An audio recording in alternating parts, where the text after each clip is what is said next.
నోటి మాట ద్వారా శూన్యములో సర్వసృష్టిని కలుగచేసిన సర్వలోకనాథునికి స్తుతులు సమర్పించుకుంటున్నాను. అందరికీ శుభోదయం. యాకోబు పత్రిక 4వ అధ్యాయము 7వ వచనము.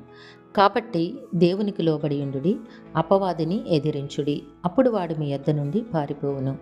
దేవుని నామమునకు మహిమ కలుగును గాక. నేస్తమా, నీ జీవితంలో నీవు చేయాల్సిన మొట్టమొదటి పని ఏమిటి అంటే, నీవు దేవునికి లోబడి ఉండాలి. నీవు దేవునికి లోబడి అప్పుడు అపవాదిని ఎదిరించినట్లయితే వాడు నీ యొద్ద నుండి పారిపోతాడు.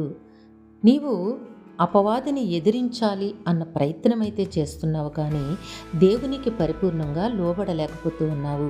నీవెప్పుడైతే దేవునికి పరిపూర్ణంగా లోబడతావో అప్పుడు అపవాదిక నీలో నివాసము చేయలేడు, నీ నుంచి పారిపోతాడు.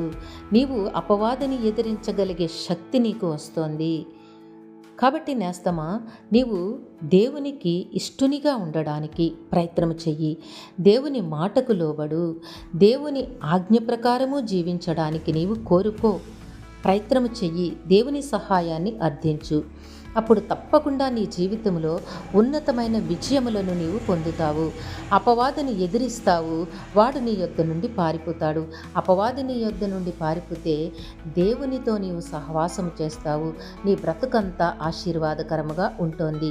దేవుడు నిన్ను దీవించి ఆశీర్వదించునుగాక. ఆమేన్. ప్రార్థన చేసుకుందాము. కరుణావాత్సల్యత కలిగిన తండ్రి, మీ ఘనమైన నామమును కొందరములు, మీ వీటికి మీరు ఇచ్చిన వాక్కును బట్టి స్తుతులు సమర్పించుకుంటున్నాము. నాయన, సాతానుని ఎదిరించే శక్తిని మీరు అనుగ్రహించి మీ దీవెనలతో నింపి జీవింపచేయండి తండ్రి. యవన కాలమందున్న బిడ్డలందరికీ సకాలములు చక్కని వివాహములు, ఉద్యోగములు, గర్భఫలములు ప్రసాదించమని మీ కాలు పట్టి వేడుకుంటూ ఉన్నాను. పరీక్షలు రాస్తున్న బిడ్డలను జ్ఞాపకం చేసుకోండి. ఆరోగ్యమును, జ్ఞాపక శక్తిని, ధైర్యమును దయచేయండి.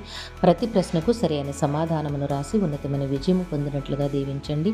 పుట్టినరోజు, వివాహ దినమోత్సవంలో జరుపుకొంటున్న బిడ్డలందరికీ మీ ఆశీస్సులు, దీర్ఘాయుష్ను అనుగ్రహించి మీ కృపలో భద్రపరచండి నాయన. మా ప్రియులు చేస్తున్న పనిపాట్లలో, ఉద్యోగ విధులలో, వ్యాపారములలో తోడుగా ఉండి మీ సహాయమును మెండుగా అందించమని ప్రాధేయపడుతూ ఉన్నాము నాయన. మా ప్రియులందరి కుటుంబములను మీ దివ్య హస్తములకు అప్పగించుకొంచున్నాము. అందరికీ కావాల్సిన ఆయురారోగ్యము, పరిపూర్ణమైన రక్షణ, దీర్ఘాయుష్యు, నెమ్మదిని ప్రసాదించి మీ శాంతి సమాధానముతో జీవింపచేయండి. మేలులతో హృదయాలు తృప్తిపరిచి మీ కృపలో భద్రపరిచి కాపాడమని ఈ ప్రార్థన యేసయ్య నామములో అడిగి వేడుకొనుచున్నాము తండ్రి. ఆమేన్, ఆమేన్, ఆమేన్.